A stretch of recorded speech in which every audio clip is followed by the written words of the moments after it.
네, 박세준의 기업 부객이 벌써 12번째 시간입니다. 오늘은 조금 여러분이 생소한 산업 소재를 가지고 와봤습니다. 폐기물 처리 시장입니다. 여러분, 집에서 나오는 쓰레기 조금 줄어드셨나요? 사회적 거리두기 시작하면서 사실 가장 먼저 불거진 문제 중에 하나가 폐기물 문제였죠. 아무래도 평소에는 그냥 집에서 해먹다가 혹은 밖에서 사 먹다가 배달시켜 먹게 되니까요. 배달 용기 사용량은 막 늘었는데 이제 그 배달 용기를 처리해줄 폐기물 업체는 또 같이 늘었냐 하면 또 그건 또 아니거든요. 그러다 보니까 갈 곳 없는 폐기물 쌓여가고 폐기물 대란 일어나 버렸죠. 그래서일까요? 2020년부터, 그러니까 코로나 한창이었죠. 그때 2020년부터 폐기물 처리 업체가 엄청 각광을 받기 시작합니다. 오죽하면 대기업도 이 분야에 진출을 했어요. 오늘 말할 SK 에코플랜트입니다. 자, 이 SK 에코플랜트, 이거 사실 주식하시는 분들도 들어본 적 없는 회사일 확률이 높습니다. 여기가 사실 원래 이름을 들으면 익숙하실 거예요. 회사 이름을 바꾼 거거든요. 원래는 SK 건설입니다. 건설에다가 SK 에코플랜트로 이름만 바꾼 거죠. 네, 방금 제가 이름만 바꿨다라고 했는데 또 막 이름만 바꾼 거다라고 하기에는 조금 애매한 구석이 있습니다. 아무래도 이 회사 진심으로 폐기물 처리 혹은 에코 사업에 진출을 했거든요. 회사 홈페이지 소개란을 보면 딱 친환경 건설, 폐기물 처리, 대체에너지 개발 이런 걸 한다는 내용이 있습니다. 또 여러분 아시겠지만 SK그룹이 워낙 또 사회적 공헌 활동, ESG 활동 이런 거에 진심이긴 합니다. 사실 이렇게 얘기할 만한 실적도 있고요. 2020년에는 이제 폐플라스틱을 녹여서 다시 석유로 만드는 이런 기술을 개발하고 있었고요. SK 이노베이션이랑 SK 계열사들도 적극적으로 이 사업을 도왔었죠. 올해 4월에는 또 이제 폐플라스틱으로 철근을 대체하는 이런 소재를 개발하기도 했습니다.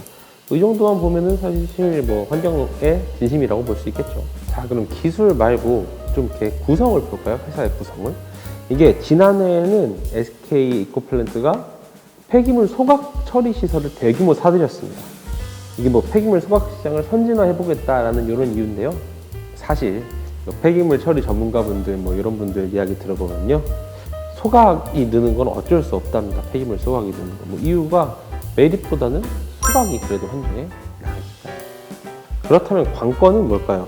이게 소각 과정에서 나오는 환경 오염 물질을 얼마나 줄여가는지가 관건이 되겠죠. 방법은 간단합니다. 초고열로 태워버리면 됩니다. 네, 이게 태우는 과정에서 환경 호르몬, 환경 오염 물질 이런 것도 같이 타버리거든요. 그러다 보니까 현장 학습으로 이 폐기물 소각장 가보시는 분들이 있으실 텐데, 국가에서 하는 폐기물 소각장 같은 경우는 폐기물을 태워서 전기를 만든다든지 온수를 태운다든지 이런 일도 하고는 있습니다. 근데 이거 초고열로 태우고 하려면 일단은 초고열로 태우면 설비가 필요합니다. 설비를 새로 다 해야겠죠? 근데 민간 업체는 이게 조금 어렵습니다. 소각으로 돈을 벌어야 되거든요. 근데 이제 소각업체가 워낙 작다 보니까 벌어들인 돈도 적어, 그러다 보니까 들어온 돈도 적어, 당연히 개발 설비 이런 거 투자할 돈은 없죠.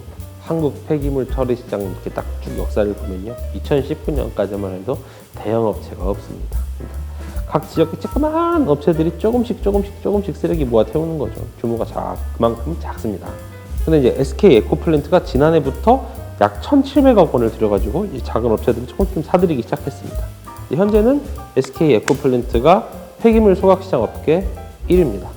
말씀드렸다시피 돈이 없어서 그동안 민간 업체들이 이걸 못했잖아요. 개발 이런 것들을. 근데 그 돈도 안 되는 시장에 굳이 SK가 투자하는 것처럼 보일 수도 있습니다. 그렇죠? 폐기물 처리 시장이 이게 의외로 유명 업종입니다. 환경부 집계에 따르면요, 폐기물 처리 시장 규모가 2016년에 얼마였냐? 13조 5천억 원이었습니다. 2021년에는 19조 4천억 원으로 늘었습니다. 엄청 늘었죠? 2025년에는 이게 23조 7천억까지 성장할 것으로 보입니다. 그러니까 10조가 늘어나는 거죠. 시장이 성장하면 뭐하냐? 돈이 돼야지 돈이, 이렇게 생각하시는 분들도 계실 겁니다. 그래서 영업이익 수치 가져왔습니다. 이제 폐기물 처리 시장의 영업이익이 2016년에는 7천억 정도에 불과했습니다. 근데 이제 2020년에는 이게 1조 3천억으로 늘었습니다. 불과 4년 만에 2배 정도 늘어난 거죠. 요 쬐깐한 시장이 갑자기 어떻게 커졌냐? 이유는 딱 간단합니다. 사실 재활용이 어려워져서 그래요.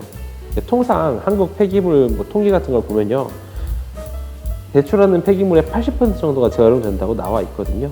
근데 이게 실제로 재활용이 되는 비율은 아닙니다. 아니 재활용 업체가 80% 가져가긴 해요. 그것까진 맞아요. 근데 이게 다 재활용이 되는 게 아니니까 재활용에 실패한 것들이 있지 않습니까? 그런 것들은 결국 다시 내립, 소각 이런 데로 다시 흘러가게 됩니다. 그러니까 실제 재활용이 되는 비율은 한 가져간 거 60% 정도도 안 될 거라고 하더라고요. 이런 성장세, 이런 배경이라면 SK 에코플랜트가 뭐 소각, 매립, 폐기물 처리 이런 데 뛰어드는 것도 이상하지가 않습니다. 그렇죠? 이게 또 얼마나 좋습니까? 또 환경 처리하는 회사라는 이미지, 이렇게 아름다운 이미지 가져가면서 돈도 벌고요. 그렇죠? 이게 정확한 점유율 통계는 없는데요. SK가 뭐 일단 폐기물 소각 시장에서는 업계 1위고요. 점유율이. 이제 환경부 집계에 따르면요, 지난해 기준 하루에 나오는 소각 폐기물이 약 7,000톤 정도 됩니다. 이 중에 600톤을 SK에서 처리를 합니다. 이게 10%도 안 되니까 안 많아 보이잖아요. 별로 안 돼 보이잖아요. 근데 이게 보통 통상 업체들이 0.5% 가져가는 데도 잘 없습니다. 업계에서 2위, 3위 한다는 데가 2위 정도, 압도적으로 2위 하는 데가 한 6% 정도 가져가요. 그러니까 뭐 업계에서는 압도 1위라고 보면 되죠, SK가. 근데 요즘 이게 약간 지각 변동할 계기가 보입니다. 왜냐고요? 이게 EMK라는 2위 업체가 있거든요. 여기가 매물로 나와버렸습니다. 그렇잖아요. 그동안 이제 SK가 열심히 이렇게 사들여서 모아왔잖아요. 소각 업체들을. 그러니까 당연히 이번에도 SK가 당연히 사들이지 않겠어? 이런 인식이 시장에 팽배했었습니다. 그래서 제가 오늘 또 SK 에코플랜트에다가 전화를 해보지 않았겠습니까? SK 에코플랜트에 전화해보니까 거의 관심 없다. 이런 반응이 돌아옵니다. 뭐 관계자는 이렇게까지 얘기했어요. 저한테 인수에 나선다는 발표 혹은 뭐 공식 얘기를 한 적이 없다. 그냥 언론에 그렇게 보도가 된 것 같다. 이렇게요. 소각업체 잘 사들여는 SK가 EMK에 관심을 안 보이는 이유, 업계에서는 두 가지 정도 봅니다. 일단 첫 번째, 이거 안 사도 업계 1위 유지하는 데는 전혀 문제가 없다. 그 다음에 두 번째, 여기에 낭비할 돈이 없다. 이런 게 있습니다. 첫 번째로 설명드릴게요. 아까 말씀드렸다시피 2위 업체가 점유율이 한 6% 정도 됩니다.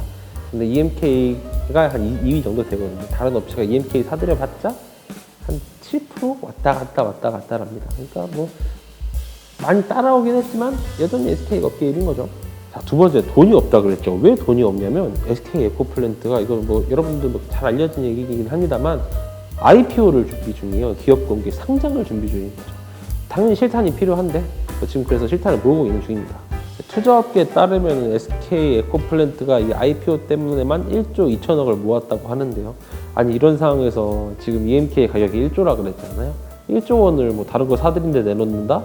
쉽지 않겠죠.